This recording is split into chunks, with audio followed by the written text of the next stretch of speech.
Well, I, from the beginning, had always thought about those police officers because, bottom line, a lot of us weren't as scared as maybe we should have been, but we weren't scared because the police officers were there.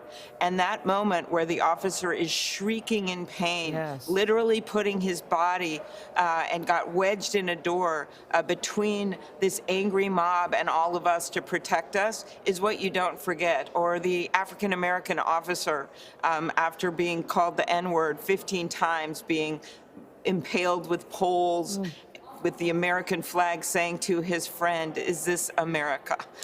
Those are things I don't forget. So I think people are finally realized these cops, over 100 of them were injured. This was very, very dangerous for them, and they were the frontline victims. Senator, there have been reports that some of your Republican colleagues were quite troubled by the video they've seen in the last couple of days.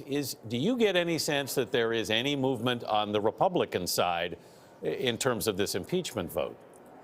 Well, we know there was one senator that surprisingly changed and voted with us when it came to allowing the case to proceed to a trial, Senator Cassidy of Louisiana. And we have to think of it this way. That initial vote to allow it to go forward and say it's constitutional to have the trial, that was one vote.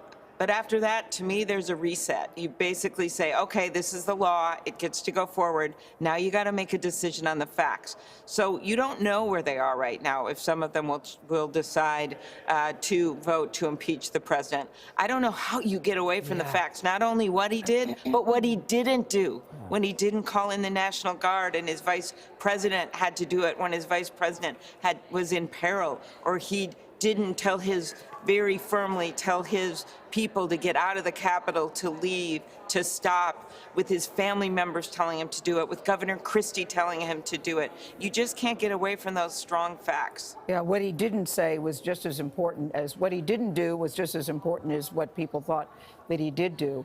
I'm wondering, what was the reaction as you all were watching it together as a group? Because there are reports that Senator Hawley, for instance, was kicking back on the top level, either reading a paper or reading a magazine. Is that possibly true?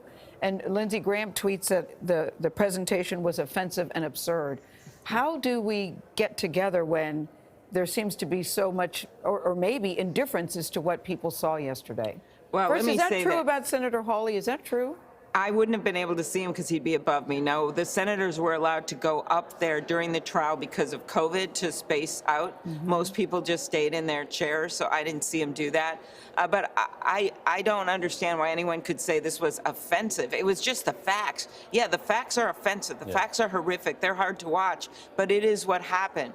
And so I do think, though, you see other Republicans that are very moved, horrified, looking down, looking upset. So who knows what they will do and where their conscience will guide us. But this is a moment of patriotism. You've got to do what's right for the country. Senator, the Capitol has always been a remarkably accessible federal building, a house for the people, in effect. You're on the Rules Committee. Do you see that having to change after this?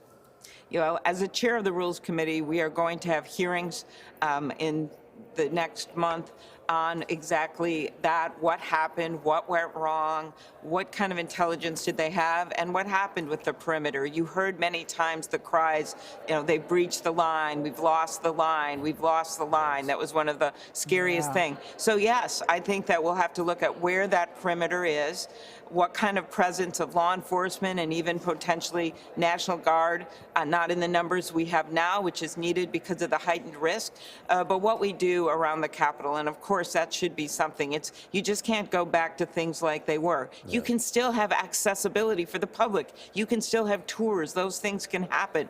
But to protect not just us, but to protect the officers, the people, we're going to have to look at some changes. All right. Senator Klobuchar, thank you so much for being with us this morning. Thank you, Anthony. Thank you. Thank you, Gail.